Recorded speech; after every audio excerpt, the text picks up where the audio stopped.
ഒരാളുടെ ഏറ്റവും വലിയൊരു അനുഗ്രഹം എന്ന് പറഞ്ഞ കാഴ്ചയെന്ന് പറയുന്നതാണല്ലേ. പലവിധ കുറവുകളുണ്ടെങ്കിലും പലതും ഓരോ ജീവിതത്തിൽ ഉണ്ടാകുന്ന കുറവുകളും നമുക്ക് വലുതാണെന്ന് തോന്നിയാലും കാഴ്ച എന്ന് പറയുന്നത് ഏറ്റവും വലിയൊരു അനുഗ്രഹമാണ് ഓരോരുത്തരുടെയും. എങ്കിലും ആ ഒരു അനുഗ്രഹം ജീവിതത്തിൽ ഇല്ല എങ്കിലും വളരെ വ്യത്യസ്തമായ കഴിവുകൊണ്ട് നമ്മളെയൊക്കെ സന്തോഷിപ്പിക്കുന്ന 2 പേരെയാണ് ഞാനിന്ന് പരിചയപ്പെടുത്താൻ പോകുന്നത്. ഗോപാലക പാഹി മാം അനീശം രഥമയി ഗോപാലക പാഹി മാം അനീശം പദരഥമയി ഗോപാലക പാഹി മാം അനീശം തവ പദരഥമയി ഗോപാലക പാഹി മാം അനീശം തവ പദരഥമയി ഗോപാലക പാഹി മാം അനീശം രഥമയി പദരഥമയി തവ പദരഥമയി ഗോപാലക പാഹി മാം അനീശം അനീശം അനീശം. ഇതാണ് നമ്മുടെ ഇന്നത്തെ അതിഥികൾ. ഇദ്ദേഹം കാഞ്ഞിരപ്പള്ളി അസീസി ബ്ലൈൻഡ് സ്കൂളിലെ സംഗീത അധ്യാപകനാണ്. ടീച്ചർ പൂഞ്ഞാറ് SMV സ്കൂളിലെ സംഗീത അധ്യാപികയാണ്. ഞാൻ ആദ്യം തന്നെ സാറിനോട് ചോദിക്കാവേ. സാറിന് ഇങ്ങനെ ഗോപകുമാർ മറിയപ്പള്ളി അല്ലേ? അപ്പം സാറിന്റെ വീട് എവിടെ? മറിയപ്പള്ളി. ഞാൻ കോട്ടയത്ത് നിന്ന് ഒരു 3 കിലോമീറ്റർ മാറി നാട്ടകം മറിയപ്പള്ളിയിലാണ് ഞാൻ ജനിച്ചത്. അവിടെയാണ് എൻ്റെ സ്വദേശം. ഞാൻ അതുകൊണ്ട് മറിയപ്പള്ളി ഗോപകുമാർ എന്നാണ് കർണാടക സംഗീത കച്ചേരികളിലൊക്കെ ആ പേര് വെച്ചാണ് അറിയപ്പെടുന്നത്. അപ്പോൾ സാറ് പഠിച്ചതൊക്കെ? ഞാൻ പഠിച്ചത് 4ാം ക്ലാസ് വരെ നാട്ടകം ഗവൺമെൻറ് സ്കൂളിലാണ് പഠിച്ചത്. അതിനുശേഷം നീർപ്പാറ അസീസി അന്ധവിദ്യാലയത്തിൽ 7ാം ക്ലാസ് വരെ പഠിച്ചു. 8ഉം 9ഉം ചെറുകോൽപ്പുഴയിൽ ഒരു സ്കൂൾ MD ഹൈസ്കൂളിൽ 8ഉം 9ഉം പഠിച്ചു. 10ാം ക്ലാസ്സിൽ ഞാൻ തിരിച്ച് വീട്ടിൽ വന്ന് കോട്ടയത്ത് ഗവൺമെൻറ് മോഡൽ ഹൈസ്കൂളിൽ 10ാം ക്ലാസ് പരീക്ഷ എഴുതി ജയിച്ചു. അപ്പോൾ സാറ് പഠിച്ച സ്കൂളിൽ തന്നെയാണ് സാറിപ്പോൾ അധ്യാപകനായി ജോലി ചെയ്യുന്നത് അല്ലേ? ഞാൻ ബ്ലൈൻഡ് സ്കൂളിൽ പഠിച്ചത് നീർപ്പാറയിലായിരുന്നു. ആ സ്കൂള് അത് ഡെഫ് ആൻഡ് ബ്ലൈൻഡ് സ്കൂളായിരുന്നു. അത് സെപ്പറേറ്റ് ചെയ്ത് ബ്ലൈൻഡ് സ്കൂള് കാളകെട്ടിയിലുള്ള അസീസി കാളകെട്ടിയിലേക്ക് മാറ്റി. അപ്പോൾ അവിടെ തന്നെയാണ് ഇപ്പോൾ ഞാൻ ജോലി ചെയ്യുന്നത്. സാറിന് ഈ മ്യൂസിക് സാർ എവിടെ നിന്നാണ് പഠിച്ചത്? മ്യൂസിക് എനിക്ക് 5-6 വയസ്സൊക്കെ ആയ സമയത്ത് എന്നെ കാഴ്ച കുറവായതുകൊണ്ട് എന്തെങ്കിലും ഒരു സംഗീതം പഠിപ്പിക്കണമെന്ന് അച്ഛൻ്റെ സുഹൃത്തുക്കളുടെ ഒരു ഉപദേശം ഉണ്ടായതനുസരിച്ച് എന്നെ ആദ്യം വയലിൻ പഠിപ്പിക്കാനായിട്ട് വിട്ടത്. വയലിൻ കുറച്ച് പഠിച്ചു വന്നു കഴിഞ്ഞപ്പോൾ അതിൻ്റെ നോട്ട്സ് വായിക്കാൻ പറ്റാത്തതുകൊണ്ട് വയലിൻ സാറ് പറഞ്ഞു അവനെ പാട്ട് പഠിപ്പിക്കണം എന്ന് പറഞ്ഞതിൻ്റെ അടിസ്ഥാനത്തിൽ അവിടെ നാട്ടിലുള്ള ഇത്തിത്താനം കുട്ടപ്പൻ ഭാഗതർ എന്ന് പറഞ്ഞൊരു സാറിൻ്റെ അടുത്ത് എന്നെ പാട്ട് പഠിപ്പിക്കാനായിട്ട് അയച്ചു. ഒരു 6-7 വയസ്സ് ആയ സമയത്ത്. സാർ ഈ സാറിൻ്റെ കച്ചേരികൾ സ്റ്റേജ് പ്രോഗ്രാമിൻ്റെ വീഡിയോ ഒക്കെ ഞാൻ കണ്ടിട്ടുണ്ട്. സാർ ഈ സ്റ്റേജ് പ്രോഗ്രാം ഏത് വയസ്സിലാണ് തുടങ്ങിയത്? സ്റ്റേജ് പ്രോഗ്രാം ശരിക്കും ഞാൻ 1992 ആയിരുന്നു എൻ്റെ അരങ്ങേറ്റം. തിരുനക്കര ശ്രീകൃഷ്ണസ്വാമി ക്ഷേത്രത്തിൽ വെച്ചിട്ടായിരുന്നു അരങ്ങേറ്റം. 92 മുതൽ കണ്ടിന്യൂസ് ആയിട്ട് കച്ചേരികൾ അവതരിപ്പിച്ചു വരുന്നു. ഞങ്ങൾ യശശരീരനായിട്ടുള്ള വയലാർ രാമവർമ്മ, അദ്ദേഹം സിനിമാ ഗാനങ്ങളിലൂടെയും കവിതകളിലൂടെയാണ് അറിയപ്പെടുന്നത്. അദ്ദേഹം വളരെ അപൂർവമായിട്ടുള്ള ചില കീർത്തനങ്ങൾ അദ്ദേഹം രചിച്ചിട്ടുണ്ട്. അതിലൊരു ദേവിയെക്കുറിച്ചിട്ടുള്ള ഒരു കീർത്തനമാണ് ഞങ്ങൾ 2 പേരും കൂടെ പാടുന്നത്.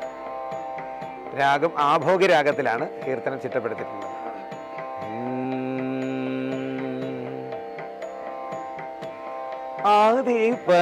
ആദിപരാശക്തി അമര തേജസ്വിനി, ആദിപരാശക്തി അമര തേജസ്വിനി, ആദിപരാശക്തി അമര തേജസ്വിനി, നാദ ബ്രഹ്മ ബീജാക്ഷരരൂപിണി,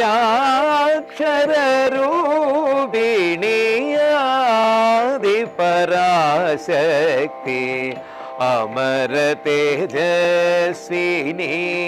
നാദ ബ്രഹ്മ ബീജാക്ഷരൂപിണി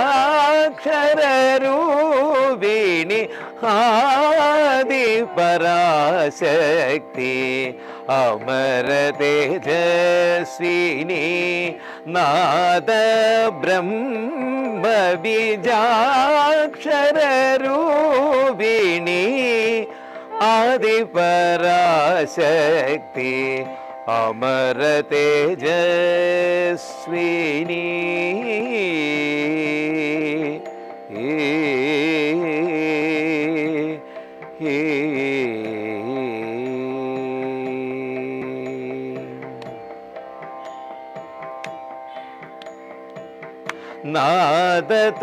നാദതരംഗിത ഹൃദയ സരോവര നാദതരംഗിത ഹൃദയ സരോവര പീത നികുഞ്ച നിവാസിനി നാദതരംഗിത ഹൃദയ സരോവര പീത നികുഞ്ച നിവാസിനി കരധൃതവല്ലഗി ലളിത ഗാനാമൃത കരധൃതവല്ലഗി ലളിത ഗാനാമൃത കരധൃതവല്ലഗി ലളിത ഗാനാമൃത കരകല്ലോലിനി കളഹംസദാദിനി സുരകല്ലോലിനി കളഹംസനാദിനി സുരകല്ലോലിനി കളഹംസനാദിനി സുരകല്ലോലിനി കളഹംസനാദിനി പ്രസീദ ദേവി മംഗളദായിനി. ടീച്ചറെ ഒരുപാട് സന്തോഷം. ഞാൻ ചെങ്ങന്നൂർ എന്ന സ്ഥലത്ത് മുളക്കര എന്നൊരു ഗ്രാമമുണ്ട്, അവിടെയാണ് ഞാൻ ജനിച്ചത്. പിന്നെ ഒളശാന്ത വിദ്യാലയത്തിലാണ് ഞാൻ 1 മുതൽ 10 വരെ പഠിച്ചത്. അപ്പോൾ ടീച്ചറും ഒരു മ്യൂസീഷ്യനാണ്, മ്യൂസിക് ടീച്ചറാണ്, കച്ചേരി നടത്തുന്നുണ്ട്. അപ്പം ടീച്ചർ സംഗീതാഭ്യാസനമൊക്കെ എവിടെയായിരുന്നു? ഞാൻ ഒളശയിൽ തന്നെയായിരുന്നു ആദ്യം പഠിച്ചു വന്നത്. ഒളശയിൽ ഞങ്ങൾക്ക് ഒരു ടീച്ചറുണ്ടായിരുന്നു. ടീച്ചറിൻ്റെ കയ്യിൽ നിന്നാണ് ആദ്യം പത്മകുമാരി എന്ന് പറഞ്ഞത്, MK പത്മകുമാരി. അത് കഴിഞ്ഞതിന് ശേഷം കോളേജിൽ വന്നു കഴിഞ്ഞപ്പോൾ ഗോവൻ ചേട്ടൻ എന്നെ പഠിപ്പിച്ചിട്ടുണ്ട്. ഗോവൻ ചേട്ടൻ, എരിങ്ങാലക്കുട വിജയകുമാർ സാറ്, മാതങ്കി സത്യമൂർത്തി ടീച്ചർ, അങ്ങനെയൊക്കെയുള്ള ആളുകൾ, നല്ല നല്ല ഗുരുക്കന്മാരെനിക്ക് ദൈവാനുഗ്രഹമായിട്ട് തന്നെ കിട്ടിയിട്ടുണ്ട്. അപ്പോൾ ടീച്ചറും എത്ര കാലം മുതലാണ് ഈ കച്ചേരികൾക്ക് പാടാൻ തുടങ്ങിയത്? അതോ വിവാഹശേഷമായിരുന്നോ? അല്ലല്ല, ഞാൻ MA കഴിഞ്ഞപ്പോൾ ഒരു 92 ഞാൻ 92-93 കാലയളവിൽ ഞാൻ MA കഴിഞ്ഞു. പ്രോഗ്രാം ചെയ്തത് ആകാശവാണിയിൽ 92. ക്ലാസിക്കൽ പ്രോഗ്രാം ഏകദേശം ഒരു 98 ഡിഗ്രി കഴിഞ്ഞപ്പോഴത്തേക്ക് തന്നെ ചെയ്യാൻ തുടങ്ങി. സംഗീതത്തിലേക്ക് ഞാൻ വരാൻ കാരണം എൻ്റെ മൂത്ത സഹോദരൻ തന്നെയാണ്. TG വിജയൻ നായർ ഒളശാന്ത വിദ്യാലയത്തിലെ അധ്യാപകനായിരുന്നു. ഇപ്പോൾ ഇല്ല, മരിച്ചുപോയി. പിന്നീട് വന്ന് എൻ്റെ 2 സഹോദരിമാർ, രാധ ഗീത, 2 ചേച്ചിമാർ, രാധ ചേച്ചി, ഗീത ചേച്ചി, ഒരു ബ്രദറും കൂടെ ഉണ്ട്, അദ്ദേഹം, അമ്മ, ഇവരെല്ലാവരും കൂടെ ഒത്തുകൊണ്ടാണ് എന്നെ ശരിക്കും മുന്നോട്ട് വിട്ടത്. നീ എനിക്ക് അടുത്തായിട്ട് അറിയേണ്ട, ഇടയ്ക്ക് ടീച്ചർ ഇങ്ങനെ പറഞ്ഞപ്പോൾ ഗോപൻ ചേട്ടനും എന്നെ പഠിപ്പിച്ചിട്ടുണ്ടെന്ന് ഇങ്ങനെ പറഞ്ഞു. അത് സാറിനെ കുറിച്ച് തന്നെയായിരുന്നോ? അതെ അതെ. അപ്പോൾ നിങ്ങൾ നേരത്തെ നിങ്ങളുടെ പ്രണയ വിവാഹമായിരുന്നോ അതോ? ഞങ്ങളുടെ ശരിക്കും പ്രണയവിവാഹമായിരുന്നില്ല. ഞങ്ങൾ ഗുരുശിഷ്യ ബന്ധമായിരുന്നു. സുധയെ ഞാൻ പഠിപ്പിച്ചിരുന്നു ആ കാലഘട്ടത്തിൽ. എന്നാൽ ഉള്ളിൽ സ്നേഹം ഉണ്ടായിരുന്നു, പക്ഷേ അത് ഞങ്ങൾക്ക് പറയാൻ സാധിച്ചില്ല. ഞങ്ങളുടെ സുഹൃത്തുക്കളൊക്കെ ഞങ്ങളെക്കുറിച്ച് ആ കാലഘട്ടത്തിൽ ചില ഇതൊക്കെ ഗോസിപ്പുകളൊക്കെ പറഞ്ഞിരുന്നു. പക്ഷേ അതിനുശേഷം ഞങ്ങൾ രണ്ടുപേരും 2 ധ്രുവങ്ങളിലേക്ക് മാറി. കാലങ്ങൾക്ക് ശേഷം ഒരു പെണ്ണുകാണൽ ചടങ്ങിലൂടെയാണ് ഞങ്ങൾ വീണ്ടും കണ്ടുമുട്ടുന്നതും ഒരുമിക്കാനുള്ള ഒരു സാഹചര്യം ഈശ്വരൻ ഉണ്ടാക്കുന്നതും. നമോ നമോ രാഘവായ നമോ നമോ അനീശം നമോ നമോ രാഘവായ നമോ നമോ അനീശം നമോ നമോ രാഘവായ നമോ നമോ അനീശം നമോ നമോ രാഘവായ ശുഗനുദായ ദീനബന്ധവേ ശുഗനുദായ ദീനബന്ധവേ ശുഗനുദായ ദീനബന്ധവേ ശുഗനുദായ ദീനബന്ധവേ സകല ലോക ദയാസിന്ധവേ. നമ്മളിപ്പോൾ വരെ വളരെ നോർമലായിട്ടുള്ള കുറച്ച് കാര്യങ്ങളാണ് പറഞ്ഞു പോകുന്നത് അല്ലേ? എങ്കിലും സാറിൻ്റെയൊക്കെ വലിയൊരു വെല്ലുവിളിയാണ് നിങ്ങൾക്ക് രണ്ടു പേർക്കും കാഴ്ചയില്ല എന്നുള്ളത്.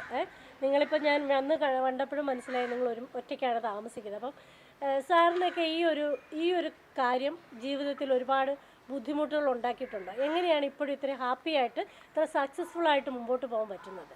കാരണം ഇങ്ങനത്തെ കഴിവിൽ ഇങ്ങനത്തെ പ്രശ്നമുള്ളവർ പലരും ഇന്ന് ഒരു മുറിക്കുള്ളിൽ തന്നെ കഴിയുന്ന അവസ്ഥ പലർക്കും ഉണ്ട്. അപ്പം അതിൽ നിന്നൊക്കെ വ്യത്യസ്തമായി സാധാരണ ആളുകളെ പോലെ ഒരു ലൈഫാണ് നിങ്ങൾ. പക്ഷേ അത് വെറുതെ അല്ലെന്നറിയാം. വെറുതെ അങ്ങനെ ഒരു ലൈഫിലേക്ക് ഒരു സക്സസ്സിലേക്ക് നിങ്ങൾക്ക് എത്താൻ പറ്റില്ല എന്നറിയാം. അപ്പോൾ ആ ഒരു ജേർണിയെക്കുറിച്ച് എന്തെങ്കിലും പറയാനുണ്ടോ? കാഴ്ചയില്ല എന്നുള്ള രീതിയിൽ നമുക്ക് ഉണ്ടായ പ്രധാനപ്പെട്ട വെല്ലുവിളി നമുക്ക് വായിക്കാൻ കഴിയില്ല എന്നുള്ളതാണ്. പഠിക്കുന്ന കാലത്ത് നമ്മുടെ പാഠപുസ്തകങ്ങളും അതുപോലെ മ്യൂസിക് പഠിച്ചപ്പം മ്യൂസിക് കോളേജിൽ അധ്യാപകർ നോട്ട് തരുമ്പോൾ ആ നോട്ട് നോക്കി വായിച്ച് മറ്റുള്ളവരുടെ ഒപ്പം പോകാൻ നമുക്ക് സാധിക്കുന്നില്ല എന്നുള്ളതാണ് നമ്മുടെ ജീവിതത്തിൽ കാഴ്ചക്കുറവ് കൊണ്ട് നമ്മൾ അനുഭവിച്ച പ്രധാനപ്പെട്ട ഒരു വെല്ലുവിളി അതായിരുന്നു. അപ്പോൾ സാധാരണ ഒരു കുട്ടി ചെയ്യുന്നതിനേക്കാളും ഇരട്ടി പ്രയത്നിച്ചാൽ മാത്രമേ നമുക്ക് ഒരു പോർഷൻ പഠിച്ചു തീർക്കാനായിട്ട് സാധിച്ചിരുന്നുള്ളൂ. കാരണം അവർ നോക്കി വായിക്കുമ്പോൾ നമ്മൾ അതെല്ലാം ബൈഹാർട്ട് ചെയ്തിട്ട് വേണം നമുക്കത് പാടി മനഃപ്പാഠമാക്കാൻ വേണ്ടിയിട്ട്. അതാണ് ശരിക്കും പ്രധാനമായിട്ടും നമുക്ക് ജീവിതത്തിലുണ്ടായിട്ടുള്ള കാഴ്ചക്കുറവ് കൊണ്ടുണ്ടായിട്ടുള്ള വെല്ലുവിളി. ബാക്കി കാര്യങ്ങളെല്ലാം തന്നെ അച്ഛൻ്റെ സഹായം എനിക്ക് അവസാനം വരെ ഉണ്ടായിരുന്നു. അച്ഛൻ്റെ മരണം വരെ അച്ഛൻ എൻ്റെ കൈ പിടിച്ചായിരുന്നു എല്ലാ സ്ഥലത്തും നമ്മളെ നയിച്ചത്. അതുകൊണ്ട് മറ്റു വെല്ലുവിളികളൊന്നും ജീവിതത്തിൽ അച്ഛൻ്റെ സഹായം കൊണ്ട്, അച്ഛൻ എനിക്കൊരു നിഴൽ പോലെയായിരുന്നു എൻ്റെ കൂടെ. എൻ്റെ ഒരു അച്ഛൻ മാത്രമല്ല, സഹോദരനായിട്ടും ജ്യേഷ്ഠനായിട്ടും ഒക്കെ അച്ഛൻ എൻ്റെ കൂടെ നിന്നതുകൊണ്ട് ജീവിതത്തിൽ മറ്റു ബുദ്ധിമുട്ടുകളൊന്നും കാഴ്ചക്കുറവ് കൊണ്ട് അനുഭവിക്കേണ്ടി വന്നിട്ടില്ല. ശരിയാണ്, കാഴ്ചക്കുറവ് കൊണ്ട് നമുക്ക് ഒരുപാട് ബുദ്ധിമുട്ടുകൾ അനുഭവിക്കേണ്ട സാഹചര്യം. നമുക്കിപ്പം നമ്മുടെ പ്രധാനപ്പെട്ട ഒരു വ്യക്തി നമ്മളെ വിട്ടുപോയെങ്കിൽ നമുക്കവരെ പെട്ടെന്ന് പോയി ചെന്ന് കണ്ടെത്താൻ കഴിയാതെ വരിക. നേരത്തെ പറഞ്ഞ പോലെ അക്ഷരാഭ്യാസത്തിൻ്റെ സമയത്ത്, വിദ്യാഭ്യാസത്തിൻ്റെ സമയത്ത് നമുക്ക് വായിച്ച് പഠിക്കാൻ പറ്റത്തില്ലാത്തൊരവസ്ഥ. അപ്പോൾ അത് നമ്മുടെ പ്രൊഫഷനിലെല്ലാം തന്നെ മൂടി നിൽക്കും, നിറഞ്ഞു നിൽക്കും, വായിക്കാൻ കഴിയില്ലാത്തൊരവസ്ഥ. ഞാൻ അപ്രതീക്ഷിതമായിട്ടൊരു എനിക്ക് ക്വസ്റ്റ്യൻ ആൻസർ ചെയ്യേണ്ടി വന്നു. നമ്മുടെ ആകാശവാണിയിൽ നേർവഴിയിലേക്ക് പോയി കഴിഞ്ഞപ്പോൾ നേർവഴിയിൽ എന്നോട് ചോദിച്ചു, എന്തുകൊണ്ടാണ് നിങ്ങൾ ഒരു വിവാഹത്തിലേക്ക് പോകാതിരുന്നതെന്ന്. ഞാൻ ഒരിക്കലും പ്രതീക്ഷിച്ചൊരു ക്വസ്റ്റ്യൻ അല്ല. അപ്പോൾ ഞാൻ പറഞ്ഞു, ശരിക്കും ഒന്ന് പുറകോട്ട് ചിന്തിച്ചു, എന്താ പറയേണ്ടത്, ഉത്തരം പറയാതിരുന്ന പറ്റില്ലല്ലോ. അപ്പോൾ ഞാൻ പറഞ്ഞു, ശരിക്കും കാഴ്ചയില്ലാത്തൊരു ആൾക്ക്, ഒരു സ്ത്രീക്ക് നല്ലൊരു സുഹൃത്തിനെ, അല്ലെങ്കിൽ മുമ്പ് ഗോവൻചേട്ടൻ പറഞ്ഞ പോലെ അച്ഛൻ്റെ കാര്യത്തിൽ സഹോദരൻ, ജ്യേഷ്ഠൻ, സുഹൃത്ത് എല്ലാമായിരുന്നു അച്ഛൻ. അതുപോലെ തന്നെ ഹസ്ബൻഡ് എന്ന് പറയുന്ന ആ ഒരു ബഹുമാനത്തിനും ഞാൻ അതുപോലെ തന്നെ കാണുന്നു. നമ്മളൊരു ഹസ്ബൻഡ് എന്നുള്ള നിലയിൽ അല്ല, നമ്മുടെ എല്ലാം അറിയുന്ന സുഹൃത്ത്, ഗുരു, പിന്നെന്താണ് നമ്മുടെ ഒരു സഹോദരൻ, എല്ലാം അടങ്ങി നിന്ന് കഴിഞ്ഞാൽ കാഴ്ചശക്തി ഇല്ലാത്ത ഒരു സ്ത്രീയെ സംബന്ധിച്ചിടത്തോളം ആ ജീവിതം മുന്നോട്ട് പോകാൻ കഴിയുള്ളൂ. പിന്നെ അന്ന് ഞാൻ പറഞ്ഞു, കാഴ്ചയില്ലാത്ത സഹോദരിമാർ അവരുടെ ഇഷ്ടങ്ങൾ, ഇപ്പോൾ നല്ലൊരു വ്യക്തിയെ കണ്ടെത്താൻ കഴിഞ്ഞാൽ അവരുടെ ഇഷ്ടം തുറന്നു പറയണം. അത് ചിലപ്പോൾ ഒരു പക്ഷേ അത് മിണ്ടാതിരുന്ന മറ്റൊരാളിൽ എത്തിപ്പെടും. ചിലപ്പം അത് കഴിഞ്ഞിട്ട് അതിന് ശേഷം നമ്മൾ അയ്യോ എന്ന് ചിന്തിച്ചിട്ട് കാര്യമില്ല. കാഴ്ചയില്ലായ്മ എന്ന് പറഞ്ഞ് അതിശക്തമായ വെല്ലുവിളിയാണ്. പക്ഷേ അതിൽ ഈശ്വരാനുഗ്രഹം, നമുക്ക് കിട്ടുന്ന തണൽ, സ്നേഹനിധികളായിട്ടുള്ള വ്യക്തികൾ നമ്മളെ താങ്ങാനും നമുക്ക് തണൽ തരാനും, അങ്ങനെ അതുപോലെ ഓരോരുത്തരും, എൻ്റെ ചെറിയ മാവൻ, അതുപോലെ തന്നെയായിരുന്നു. പിന്നെ എൻ്റെ സഹോദരിമാരതുപോലെ തന്നെയാണ്. അമ്മയെ മരിച്ചിട്ട് ഇപ്പോൾ ഏതാണ്ട് 7 മാസമായിട്ടുള്ളൂ. അമ്മയുടെ കാര്യം ഓർക്കുമ്പോൾ ഇപ്പോഴും സങ്കടമാണ്. അപ്പോൾ അങ്ങനെ നമുക്ക് സ്നേഹനിധികൾ, ഇപ്പോൾ അതിനെല്ലാം തരണം ചെയ്യുന്നത് ഗോവൻ ചേട്ടൻ്റെ സ്നേഹത്തിൽ നിന്ന് ആ ഒരു അപ്രത്യക്ഷമായിട്ട് നിൽക്കുന്ന സ്നേഹത്തെ തിരിച്ച് ഞാൻ എൻ്റെ ജീവിതത്തിലേക്ക് കൊണ്ടുവരുന്നത് ഗോവൻ ചേട്ടൻ്റെ ആ പരിചരണത്തിൽ നിന്നും കൊണ്ടാണ്. അതാണ് ഒരു കാര്യം എനിക്ക് പറയാനുള്ളത്. എനിക്ക് 1-2 സുഹൃത്തുക്കളുണ്ട്. ഒരാൾ വിവാഹം കഴിച്ചാണ് കേട്ടോ. അദ്ദേഹം കാഴ്ചയുള്ള ഒരാളെയാണ്. അപ്പോൾ വേറെ ഒരാളോട് ഞാൻ ചോദിച്ചപ്പോൾ വിവാഹത്തെക്കുറിച്ച് ഇങ്ങനെ ഞങ്ങൾ സംസാരിച്ചപ്പോൾ എന്നോട് പറഞ്ഞൊരു കാര്യമുണ്ട്. ഇപ്പോൾ ബ്ലൈൻഡ് ആയിട്ടുള്ള ഒരാളെ വിവാഹം കഴിച്ചു കഴിഞ്ഞാൽ പിന്നെ ഞങ്ങളുടെ ഫ്യൂച്ചർ എന്താവും എന്നൊരു ടെൻഷനുണ്ട്. കാരണം 2 പേർക്കും കാഴ്ചയില്ല. അപ്പോൾ അദ്ദേഹമായിട്ട് ഞാൻ സംസാരിച്ച സമയത്ത് എനിക്കത് വളരെ ശരിയായിട്ട് തോന്നി. ശരിയാണ്, ഇപ്പോൾ ബ്ലൈൻഡ് ആയിട്ടുള്ള ഒരാളെ കൂടെ അപ്പോൾ 2 പേർക്കും കാഴ്ചയില്ലാത്തൊരവസ്ഥയിൽ എന്ത് ചെയ്യും? വഴികാട്ടാനായിട്ട് ആരെങ്കിലും വേണ്ടേ? പക്ഷെ നിങ്ങളെ കണ്ടപ്പോൾ എൻ്റെ ആ ഒരു ധാരണയൊക്കെ ഭയങ്കരമായിട്ട് മാറിപ്പോയി. കാരണം നിങ്ങളിപ്പോൾ വീട്ടിൽ നിന്ന് ഇറങ്ങിയപ്പോഴാണേലും ഒരുമിച്ച് 2 പേരും 2 സ്ഥലത്തേക്ക് രാവിലെ ജോലിക്ക് പോകുന്നു, തിരിച്ചു വരുന്നു. വീട്ടിൽ സഹായത്തിന് ആരുമില്ല. നിങ്ങൾ ഒറ്റയ്ക്കാണ് എല്ലാ കാര്യങ്ങളും ചെയ്യുന്നത്. അപ്പോൾ എനിക്കത് ഭയങ്കര അത്ഭുതം തോന്നി. അപ്പം ഈ ബ്ലൈൻഡ് ആയിട്ടുള്ള ആളുകളെ വിവാഹം കഴിക്കാനായിട്ട് ഒരുപാട് കാരണങ്ങൾ അവർക്കുണ്ട്. പക്ഷെ നിങ്ങൾക്ക് അവരോട് എന്തെങ്കിലും പറയാനുണ്ടോ? അങ്ങനെ വിചാരിച്ചിരിക്കുന്ന ആളുകളോട് എന്താ നിങ്ങളുടെ ലൈഫിൽ കൊടുക്കുന്ന ഒരു സന്ദേശം? തീർച്ചയായിട്ടും എനിക്കതിനകത്തിൽ ഒരുപാട് കാര്യം പറയാനുണ്ട്. ഒരു കാര്യം മാത്രമല്ല, ഇപ്പോൾ ഒത്തിരി നീണ്ടു പോകും നമ്മുടെ വീഡിയോ.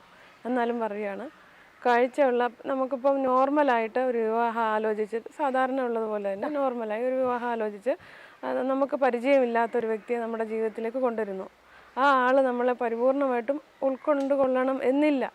എന്നാലും ഉൾക്കൊള്ളാഴികയില്ല, ഉൾക്കൊള്ളാതിരിക്കാം. പക്ഷെ ഉൾക്കൊണ്ടില്ലെങ്കിൽ നമുക്കുണ്ടാകുന്ന ആ ഒരു തേങ്ങൽ അത് ശക്തമല്ലേ? നമുക്ക് കൊണ്ടുപോകാൻ കഴിയുമോ? പിന്നെ കാഴ്ചയില്ലാത്ത ആ പരിമിതമായ അവസ്ഥയിൽ നിന്നും മറ്റൊരാൾക്ക്, നമ്മളെപ്പോലൊരു വ്യക്തിക്ക് നമ്മളെ തിരിച്ചറിയാൻ എപ്പോഴും കഴിയുള്ളൂ. അത് ഞാൻ വിശ്വസിക്കുന്നുണ്ട്. കാര്യം വേറെ ആൾക്കെന്ന് പറഞ്ഞാൽ അത് അവർ ക്രൂരരായിട്ടല്ല, അവർക്കത് പരിചയമില്ല. എങ്ങനെ എങ്ങനെ ട്രെയിനിങ് ഇല്ലാത്തൊരു കാര്യം എങ്ങനെ ചെയ്തു കൊടുക്കും? അത് നേരത്തെ മൊബിലിറ്റി ട്രെയിനിങ് നേരത്തെ തന്നെ ജനിച്ചപ്പം മുതലേ ദൈവം കൊടുക്കുന്നതാണ് ഒരു കാഴ്ചയില്ലാത്ത ഒരാൾക്ക്, അല്ലെങ്കിൽ ഒരു ഡെഫായിട്ടുള്ള ഒരാൾക്ക്. അപ്പോൾ ഒരു വ്യക്തി നമ്മുടെ ജീവിതത്തിലേക്ക് വന്നു കഴിയുമ്പോൾ അവർക്കറിയാം അതെങ്ങനെ അഡ്ജസ്റ്റ് ചെയ്ത് പോകണം, പ്രശ്നങ്ങളില്ലാതെ പോകണം. പലർക്കും ഇപ്പോൾ ആണുങ്ങളുടെ ഇടയിലാണേലും പെൺകുട്ടികളുടെ ഇടയിലാണേലും കാഴ്ചശക്തി ഉള്ളവർ തന്നെ വരണം എന്നുള്ള നിർബന്ധം പിടിക്കുന്നവരുണ്ട്. പക്ഷെ അതിനെ കുറച്ചൊന്ന് അയഞ്ഞ് ചിന്തിച്ചു കഴിഞ്ഞാൽ ഒരുപക്ഷെ ഇത് തന്നെയായിരിക്കും സക്സസ്. അത് തീർച്ചയായിട്ടും. നമുക്ക് അവരെ കൊണ്ടുള്ളതെന്ന് വെച്ചാൽ പെട്ടെന്നൊരു ബുക്ക് വായിക്കാൻ അല്ലെ മറ്റു കാര്യങ്ങൾ, ഇപ്പോൾ അതിശക്തമായിട്ട് സാങ്കേതിക വിദ്യയൊക്കെ മുന്നോട്ട് പോകുന്നു. ഞങ്ങളൊക്കെ പഠിച്ചുകൊണ്ടിരിക്കുന്ന കാലത്തെക്കാട്ടിലൊക്കെ ഒരുപാട് മുന്നോട്ട് വന്നിട്ടുണ്ട്. അപ്പോൾ അതൊരു കുറവല്ല. ഒരു പേപ്പർ വായിച്ചെടുക്കുക എന്ന് പറഞ്ഞ ഒരേ ഒരു കാരണത്താൽ, അല്ലെങ്കിൽ എങ്ങോട്ടെങ്കിലും യാത്ര ചെയ്യുക എന്ന് പറഞ്ഞ ഒരേ ഒരു കാരണത്താൽ അത് മാറ്റിവെക്കുന്നത്, ഒരു കാഴ്ചയുള്ള പരിമിതമായിട്ടുള്ള ഒരാൾ വിവാഹത്തിന് തയ്യാറായി വന്നാൽ ഒരു ആൺകുട്ടികളുടെ ഭാഗത്തു നിന്നാണേലും പെൺകുട്ടികളുടെ ഭാഗത്തു നിന്നാണേലും റിജക്റ്റ് ചെയ്യുന്നത് ഒരിക്കലും ശരിയല്ല. കാഴ്ച ഇല്ലാത്ത ആളുകൾ കാഴ്ചയുള്ളവരെ കിട്ടണം എന്ന് പറയുന്ന 2-3 കാര്യങ്ങൾ വെച്ചിട്ടാണ്. ഒന്ന്, അവർക്കൊരു സഹായം വേണം. എവിടെയെങ്കിലും പോകണമെങ്കിൽ കൊണ്ടുപോകാൻ ഒരാൾ, അല്ലെങ്കിൽ ഒരു എഴുത്ത് വന്നാൽ, ഒരു പത്രം വന്നാൽ ഒന്ന് വായിച്ച് കേൾപ്പിക്കാൻ ഒരാൾ, അല്ലെങ്കിൽ ഒരു വണ്ടി ഉണ്ടെങ്കിൽ ആ വണ്ടി ഓടിക്കാൻ ഒരാൾ. അങ്ങനെ അവരുടെ മൊബിലിറ്റിയായിട്ട് ബന്ധപ്പെട്ടും അവരുടെ അറിവുമായിട്ട് ബന്ധപ്പെട്ട് ചില കാര്യങ്ങളാണ് ഉദ്ദേശിക്കുന്നത്. പക്ഷെ അത് ചിലതൊക്കെ സക്സസ് ആയിട്ട് വന്നിട്ടുണ്ട്. കാഴ്ച ഉള്ള ആളുകൾ വളരെ സമർപ്പിതരായിട്ട് ഇവർക്ക് വേണ്ടി തന്നെ ജീവിക്കുന്ന ധാരാളം ഉദാഹരണം നമ്മുടെ സൊസൈറ്റിയിലുണ്ട്. എന്നാൽ നേരെ മറിച്ചുള്ള അനുഭവങ്ങളുമുണ്ട്. കാരണം കാഴ്ച ഉള്ളവർക്ക് അവരുടേതായിട്ടുള്ള വിശാലമായ ലോകങ്ങളുണ്ട്. ഇവരുടെ പരിമിതമായിട്ടുള്ള ചില ഈഗോകളുണ്ട്, അവരുടെ ചില പരിമിതമായ പ്രശ്നങ്ങളുണ്ട്.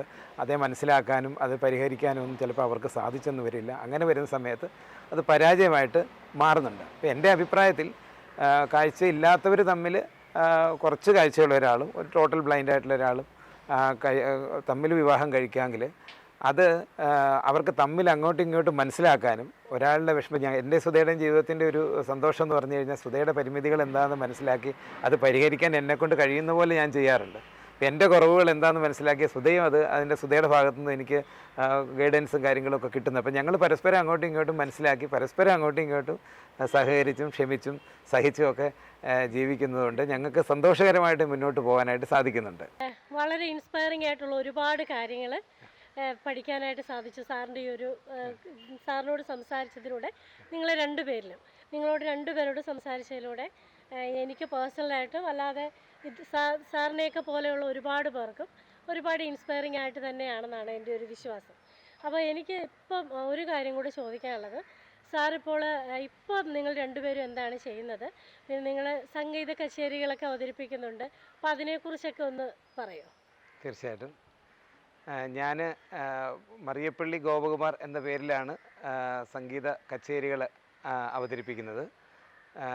കഴിഞ്ഞ 25 വർഷമായിട്ട് ഞാൻ കാളകെട്ടി അസീസി അന്ധവിദ്യാലയത്തിലെ സംഗീത അധ്യാപകനായിട്ട് പ്രവർത്തിക്കുന്നുണ്ട്. 30 വർഷമായിട്ട് ഈ കർണാടക സംഗീത മേഖലയിൽ സംഗീത കച്ചേരികൾ കേരളത്തിലുടനീളം ഏതാണ്ട് 700ഓളം വേദികളിൽ സംഗീത കച്ചേരി അവതരിപ്പിച്ചിട്ടുണ്ട്. 2022-ലാണ് ഞങ്ങളുടെ വിവാഹം കഴിയുന്നത്. ഈ വർഷം മുതൽ ഞങ്ങൾ രണ്ടുപേരും കൂടെ ചേർന്നുള്ള സംഗീത കച്ചേരികളാണ് ഞങ്ങൾ അവതരിപ്പിക്കുന്നത്. Sudha Poonjar SMV higher secondary സ്കൂളിലെ സംഗീത അധ്യാപികയാണ്. സുധ ഓൾ ഇന്ത്യ റേഡിയോയിലെ B ഗ്രേഡ് ആർട്ടിസ്റ്റാണ്. നിരവധി ഗാനമേളകളിലും അതുപോലെ ഭക്തിഗാനമേളകളിലുമൊക്കെ സുധ പെർഫോം ചെയ്തിട്ടുള്ള ആളാണ്. ഞങ്ങൾ ഈ വർഷം മുതൽ സംഗീത കച്ചേരി കൂടാതെ ഭക്തിഗാനമേള അതുപോലെ ഭജൻസ് പോലെയുള്ള പരിപാടികൾ നടത്താനായിട്ട് ഞങ്ങൾക്ക് ആഗ്രഹമുണ്ട്. ഇപ്പോൾ ഇതിനകത്ത് തന്നെ 10-ലധികം പരിപാടികൾ ഞങ്ങൾക്ക് നിലവിൽ നമ്മൾ നടത്തി കഴിഞ്ഞു. ഇനിയും കുറച്ച് ബുക്കിംഗ് ഉണ്ട്. കൂടുതൽ പ്രോഗ്രാം കിട്ടും എന്ന് ഞങ്ങൾ ആഗ്രഹിക്കുന്നു. എല്ലാവരുടെയും സപ്പോർട്ടും സഹകരണം ഞങ്ങൾ പ്രതീക്ഷിക്കുന്നു. സാറേ, മുമ്പോട്ട് സാറിൻ്റെയൊക്കെ എന്തെങ്കിലും ഫ്യൂച്ചറായിട്ട് ഇത് എന്തെങ്കിലും ചെയ്യാൻ ആഗ്രഹിക്കുന്നുണ്ടോ, അതോ എന്തെങ്കിലും? ഞങ്ങൾ ഈ സംഗീതത്തിൻ്റെ മേഖലയിൽ തന്നെ മുന്നോട്ട് പോകാനാണ് ഞങ്ങളുടെ ആഗ്രഹം. ഇത്തരത്തിൽ മ്യൂസിക്കുമായിട്ട് ബന്ധപ്പെട്ടുള്ള ഓഡിയോ CD-കൾ റെക്കോർഡ് ചെയ്യാനും അത്തരത്തിലുള്ള പ്രവർത്തനങ്ങൾ ചെയ്യണം എന്ന് ഞങ്ങൾക്ക് ആഗ്രഹമുണ്ട്. സംഗീതമാണ് ഞങ്ങളുടെ ജീവിതത്തിൽ ഇനി മുന്നോട്ടുള്ള വഴിയും വെളിച്ചവും അത് തന്നെയാണെന്ന് ഞങ്ങൾ വിശ്വസിക്കുന്നു. ഞാൻ മുമ്പ് പറഞ്ഞതുപോലെ തന്നെ വളരെ ഇൻസ്പയറിംഗ് ആയിട്ടുള്ള ഒരു വീഡിയോ ആയിരിക്കും ഇത്. അപ്പം ഇങ്ങനെയുള്ള രണ്ടുപേരും ഒരുമിച്ച് വന്നപ്പോൾ ലൈഫ് എത്രമാത്രം സക്സസ് ആയെന്നുള്ളത് ഇവരുടെ ഒരു ലൈഫ് തന്നെ മാതൃകയാണ്. അപ്പം ഇങ്ങനെ രണ്ടുപേരെ ഈ ഒരു വീഡിയോയിലൂടെ പരിചയപ്പെടുത്താൻ സാധിച്ചു എന്നത് തന്നെയാണ് എൻ്റെ ഏറ്റവും വലിയ സന്തോഷം. അപ്പോൾ ഈ വീഡിയോ നിങ്ങൾക്ക് എല്ലാവർക്കും ഇഷ്ടപ്പെട്ടുവെങ്കിൽ ഇവരെ എല്ലാവരും അറിയാൻ വേണ്ടി ഷെയർ ചെയ്യണം, ഇവരെ സപ്പോർട്ട് ചെയ്യണം. ഇവരുടെ സംഗീത കച്ചേരികൾ, ഭജൻസ്, അങ്ങനെ ഒരുപാട് കാര്യങ്ങളെക്കുറിച്ച് സാറ് പറഞ്ഞല്ലോ. ഇതിനൊക്കെ ബുക്ക് ചെയ്യണമെങ്കിൽ ഞാൻ സാറിൻ്റെ നമ്പർ നമ്മുടെ തൊട്ട് താഴെ കൊടുത്തേക്കാം. അപ്പം തീർച്ചയായിട്ടും സപ്പോർട്ട് ചെയ്യണം. അപ്പോൾ ഈ വീഡിയോ ഇഷ്ടപ്പെട്ടാൽ ഇവരെ എല്ലാവരിലേക്കും എത്തിക്കുക, ഷെയർ ചെയ്യുക. ഇപ്പോൾ ചാനൽ കാണുന്ന ആരെങ്കിലും സബ്സ്ക്രൈബ് ചെയ്തിട്ടില്ലെങ്കിൽ ഒന്ന് ചെയ്തേക്കണേ.